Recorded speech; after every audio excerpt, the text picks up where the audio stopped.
ضرور پتہ کر لیا کرو اس سے. جو تمہیں کہے کہ بھئی یہ بات یوں ہے، یہ بات یوں ہے، تو فوراً کہا کہ میں پتہ کر لوں کسی مفتی.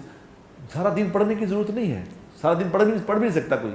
اللہ نے علماء کرام کو رکھا اس لیے ہے، علماء کرام جو ہیں ان کا مقام رکھا اس لیے ہے کہ علماء کرام جو ہیں وہ زندگی گزارنے کا طریقہ بتاتے ہیں. تو کسی سچ مچ کے عالم سے پتہ کر لیا کرو. سچ مچ کے عالم اویلیبل ہیں اللہ کے فضل سے، ایسی نہیں بات کہ وہ ختم ہو گئے ہیں، بالکل اویلیبل ہے. سچ مچ کے جو کام کرنے لگو اگر سمجھ نہ آئے تو کسی عالم سے پوچھ لیا کرو، کسی مفتی سے پوچھ کے. اگر پوچھ کے کرو گے.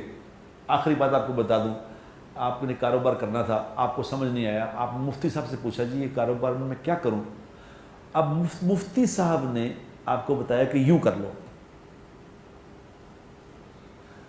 کچھ عرصے بعد پتہ چلا کہ مفتی صاحب نے بھی غلط بتایا تھا، مفتی صاحب نے بھی غلط بتا دیا تھا، ان کو بھی سمجھ نہیں تھی اس کی، لیکن انہوں نے بدنیتی کی وجہ سے نہیں بتایا، غلطی سے بتا دیا. غلط کہتے انسان میں غلطی ہو سکتی.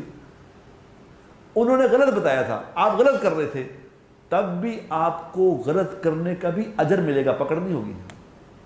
اور اس مفتی صاحب کو بھی پکڑ نہیں ہوگی، ان کو بھی اجر نہیں ملے گا.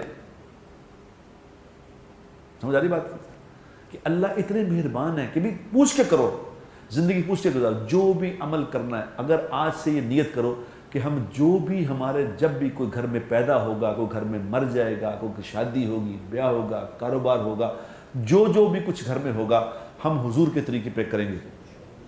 جو آدمی اپنی زندگی میں حضور اکرم صلی اللہ علیہ وسلم کے طریقے لانے کی کوشش کرے گا، خدائے پاک کی قسم یہ دنیا اور آخرت میں کامیاب ہوگا.